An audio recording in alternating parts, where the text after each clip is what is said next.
A player's level on the field is determined by their ability to do the simple things that the game asks them to do all the time exceptionally well under the hardest circumstances.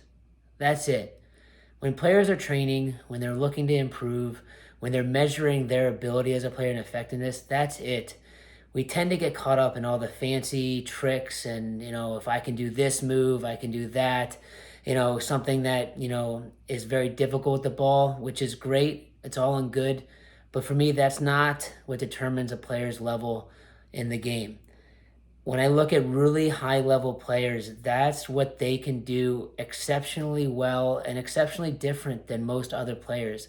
They do the simple, everyday things that the game asks of them exceptionally well under the hardest circumstances, under tremendous pressure, with little space and time.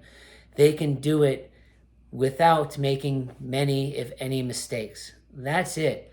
So when players are training, when you're doing very simple things and you work on the technical things and the things the game asks you to do all the time, receive the ball, play to a teammate, dribble in tight space, taking space, running with the ball, these things that you continuously have to do every time you step on the field, how well do you do them? Not just occasionally, all the time. Every time that ball hits your foot, every time you receive it, every time you play a pass, what is the quality of it? And then what is the quality of it when you have very little time, very little space? You're under tremendous pressure. Can you still do it exceptionally well? That is the measure. That's what we're trying to achieve. And when players are training, when coaches are working with players, that's what we're trying to get them to be able to do. Can they do the simple things exceptionally well under a tremendous amount of pressure, under the hardest circumstances?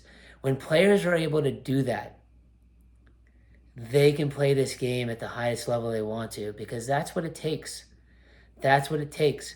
We tend to skip steps because some of the fancy stuff and the things you see on YouTube and TikTok are a lot more fun. They look a lot more exciting. But, how often when you're watching a professional game do you see players do that on a continuous basis?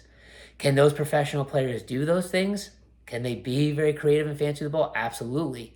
But that's not what they typically are doing all the time in the game. They can do those things because their technical and base level is so exceptionally high that they really can do anything they want at this point with the ball. But we can't skip steps. We can't just achieve to do this. Hey, look at this one fancy move I can do, or this one little trick with the ball. That's great. Do it, work on it, have fun. But when it comes to the game, when that whistle blows and you step on the field to compete, that is your level of play. That is how you're measured.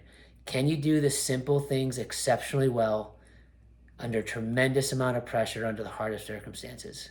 If the answer is yes, there's no ceiling to where you can go in this game. If the answer is no, there is a ceiling, and eventually you'll hit it.